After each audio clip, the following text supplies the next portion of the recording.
Welcome, biology. This is 28.4, one of your last chapters that we will be talking about. So, our quiz will be on 28.1, 2, 3, and 28.4. So, 28.1 was going over um, response, the nervous system. 28.2 was going over a musculoskeletal system. That would be talking about movement and support. And 28.3 was going over differences in the reproductive systems of animals. Okay, so today we'll be talking about homeostasis. Now, this is the key to survival. Okay, all death leads because of one thing: the inability to maintain homeostasis, whatever the problem is, whether it's a heart attack, car accident, whatever. But with one thing that it comes down to as far as death, and that's because homeostasis is no longer kept in balance. So, we're going to talk about what homeostasis is, and then how we kind of accomplish it, and how is it different in the animal kingdom. Remember, it's the ability to maintain a stable internal environment. Okay, that's what homeostasis is. That's the definition of it. Your body works on these internal environments. So if you get out of those, your body's going to function differently. An example of that, okay, if you get sick, okay, your body's going to act in ways to try to fight that off.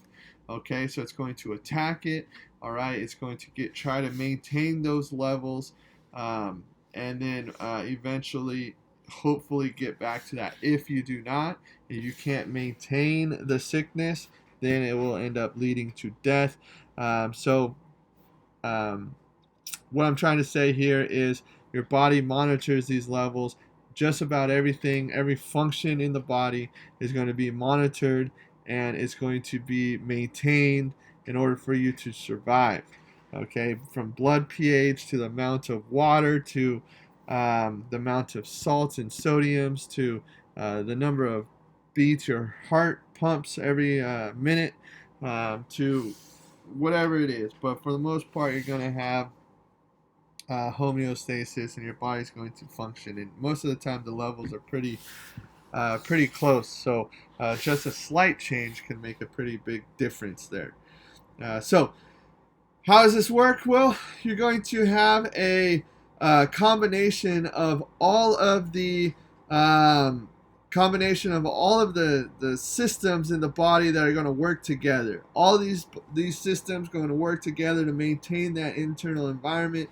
The two that or the three, I guess, that we should really talk about that are going to make the biggest difference, or the biggest contributions, I should say, is the immune system, the endocrine system, and the nervous system. Those are going to be those systems that kind of help out the most. The immune system, also called the lymphatic system, are going to be used to fight off disease. Systems distinguish between the self and others. Others being foreign objects called pathogens, viruses, bacteria, fungi, things like that that are going to harm the body, or simply not necessarily harm the body, but not from the body. That's why you have like organ transport, organs, not transport, but uh, when you put another organ from somebody else into another person, your body can reject that, even though it's from a human. It's should work, but for the idea of it is it's different. It's not from you, so that's why they have to make sure your tissues match and all that stuff, and your body would be more accepting to that, and it's not going to reject it. You have endocrine glands. Endocrine glands are going to restore homeostasis by hormones. Okay, here are your endocrine glands here. Your endocrine glands are going to release hormones. That's going to then cause kind of a chain reaction of your body to respond in some way. Okay, an example here, you have the adrenaline gland, okay, or the adrenal gland. That is going to release a hormone called epinephrine. That epinephrine is going to dilate your blood vessels. It's going to increase your heart rate, increase your blood pressure, get your blood pumping for what is called a fight or flight effect. Okay, and it's either you're staying and fighting or you are going to run for the most part. Here you have the immune system, you have a virus here, you have blood cells, and this is going to fight it through pretty much antibodies and things like that, and different levels that your body's going to use in order to fight off foreign um, obstacles. Okay, so what are those systems that we talked about? Well, we've talked about just about every single one. So there's actually 11. There's only 10 pictures here, but there's actually 11 systems, and that's what most books are going to tell you. The immune system we talked about, nervous system we talked about. That's going to use nerves, so it's going to receive stimulus. It's going to receive information, it's going to process information, and then it's going to give a response. A lot of times that response is going to deal with what is the musculoskeletal system. This one's going to get broken down into two. The muscular system is itself, the skeletal system is itself. We learned about that 28.3. This is 28.1. Digestive system, that was 27.1. Learning about how organisms eat, how they digest. Cardiovascular, that's also called the circulatory system, so that was 27.3.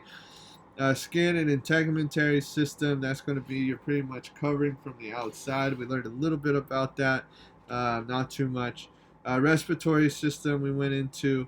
Reproductive, we went into. Excretory, we went into. Muscular and skeletal system. But pretty much what's happening, all these body systems function because they all rely and they work together. Okay, so if one of these are off, your body's going to be affected by that for the most part. So it's important that you understand they all work together in order for your body to maintain homeostasis. The one thing I do want to talk about, because how animals do this is so diverse that we're not necessarily going to get into it, though. But there is one thing, and that's body temperature. So let's talk about that in temperature control. That is called thermo, being heat regulation, the process of regulating that. Okay, so body functions are influenced by temperature. Okay, obviously, right? The hotter you get, the less you can do for the most part. The colder you get, the more you would want to do unless you get extremes of each, right? Your body can only be put through so much, right? If you don't have heat, you're not going to have that energy. So if we go back to the cell respiration, as far as what's happening in that is you're creating energy, and in that process you're only creating so much energy. But what happens to that energy that is going to be that's not created? Well, it's going to be released. That's that thermal energy. That's going to be your body heat, and your body heat in human is controlled by your blood. Okay, your temperature. As far as if you were to take your temperature, it's based on pretty much your blood that's moving through your body. Typically your blood is going to be around 100 degrees, but because it's inside your body, your 98.6 is the average as far as body temperature. So how do we control it? Well, you have three things, okay, or three components. One is a source of heat. In humans, that's coming pretty much from your food, okay, or your metabolic process or cell respiration. Okay, so you're going to ingest food, break it down. In that process, it gives off heat. Therefore, you have heat, and your cells can function. Ways to conserve heat. What happens when you get too hot? Okay, and process for eliminating excess heat. Okay, what happens when you get too much heat? How do you get rid of it? How is it possible to continue? So there's two types, ecto and endo. Ecto being outside, endo being inside. So ectotherms are going to rely on the environment. Okay, so they're going to rely on the environment or externally heating them up. So they conserve heat with low metabolic rates. What that means they don't have to eat a lot. Okay, they don't have to eat a lot because they don't have any metabolic rates that are happening. Okay, there's no insulation to lose, therefore they lose heat fast. All right, but it also helps because they're able to heat up pretty quick, and they often burrow to escape heat or cold. So they can burrow underground, things like that, to avoid the heat or to increase their temperature because it's cold outside. So those are what the differences, what an ectotherm is. Mainly what we need to know: relies on the environment, low metabolic rate, loses heat fast, there's no insulation, and they often burrow. Endotherms are going to generate heat within their body, so regulated by their own body. All right, they have a high metabolic rate. Okay, and that's because in order for them to maintain to maintain that body temperature, they need to be able to create that heat. How do they do that? Well, they do it through metabolism or cell respiration. So therefore, they're going to actually have a high diet, a larger diet compared to those of the ectotherms, because they need to continue that metabolic process. Okay, and then they're going to conserve heat by insulation. Don't know why I have it twice. I will just go ahead and erase it here. But they will conserve heat by insulation. Some way they have insulation, whether it be feathers, whether it be skin, whether it be fat, whether it be fur, whatever it may be, but they have that insulation, and that's going to conserve that heat, meaning that it allow them to live in colder environments. The reason being, the metabolic rates, they don't have to rely on the environment, and they're also able to conserve that heat and not release it as much. Now, when you get cold, think about the process your body goes through. You get cold, you get what are called goosebumps or people bumps or nick bumps or whatever you want to call them. But what happens is your hair stands up. Okay, and what that does, it's going to help trap the heat that is being released from your body. So what's going to happen is it's going to trap that heat, kind of like it would a sweater or something like that. So that's how in a human you would conserve heat by insulation. You also have fat in whales or bears or those that are in climates that have an extreme cold, things like that. Now, how do we get rid of the excess heat? Okay, well, let's go back to our human example. Well, now you are hot and you want to get rid of that. What's going to happen, instead of your hair standing up, it's going to lay flat. And also, we're going to sweat. All right, some way you're going to try to cool that body temperature down, but also release the heat. Okay, in humans, you have, like I said, your heat is controlled by your blood. If you want to decrease your temperature, you're going to increase blood flow to the outside of the body, or towards the peripheral ends or the surface of the body, because as the blood pumps through that excess heat is going to dissipate into the environment. Okay, and if you want to maintain or try to slow down the dropping of your temperature, you're going to take that heat away from the surface, and you're going to focus it more on your important functions such as your heart, your digestive system, those organs inside of you. And how we know this? Well, when you get hot, your cheeks and your body and your skin is going to get warmer. Okay, it's also going to get redder, and that's because you have an increased blood flow there. And when you get cold, okay, your cheeks, your skin, your surface, your arms, your feet, things like that are going to get colder, and they can get blue or so because you're pretty much losing that blood from there. Dogs have ways of doing this. They're going to pant, they're going to, pigs as well, they like to roll in the mud.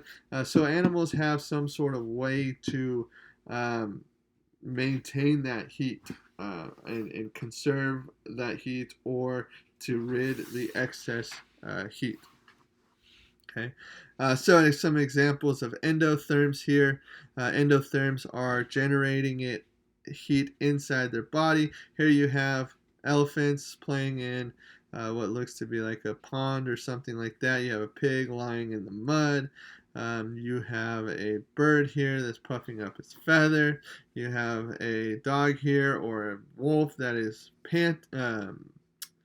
panting, right? It's going to be breathing a little bit differently in order to cool down. And then you have sweat here in humans that are going to allow you to cool off. And it's actually the releasing of that water, the evaporation of it, that's going to cool you off. Here you have ectotherms. Ectotherms are going to rely on the environment. So once the environment heats up, then it's going to be able to move. Now your cells work within this range. That's what homeostasis is these cells work within a range. Okay, the reason why you go to the doctor when you have a fever is because you don't want to get your temperature out of that range. Okay, if your temperature falls so low, you actually create cell death as well. So you have a range, and that's simply what homeostasis is that it's maintaining that range. Okay, so once your body reaches a range and reaches a temperature in which it can function, then it's going to be able to move and things like that. So therefore, that's why you see animals that pretty much sit on rocks or sit on the you know areas where it can soak up the sun for the most part, and then it could be able to move. Think of it as like plugging in your phone to charge it. That's pretty much what they're doing. They're using the sun to charge them up to generate that heat. All right. So compare and contrast ectotherms, external reliance on energy, endotherms, internal. All right. So the advantage of ectotherms, you don't have to eat a lot. Okay, why? Because you have low metabolic rates. All right. So you will see here kind of the opposite. These advantages are these disadvantages and vice versa. Disadvantages, they do not, or I guess they only excel in warm climates. That's why you'll see these animals only typically in warm climates, or they migrate out of those climates when it gets colder. And they use sun for heat, and that is time consuming. Okay, so rather than doing it internally, you have to rely externally, and it could be time consuming. A lot of the time, you are pretty much prey for predators. So as you're just sitting there, you can't really function all that much. So you have to understand how to do that properly, and Darwinism. So an advantage for endotherms can live in cold climates, and they use insulation. Disadvantage, high energy expenditure means you have to eat a lot, and that's because you're doing a lot of metabolizing. That metabolism is what's generating your heat. And for the most part, these are some cool ways to be chilling. Okay, so these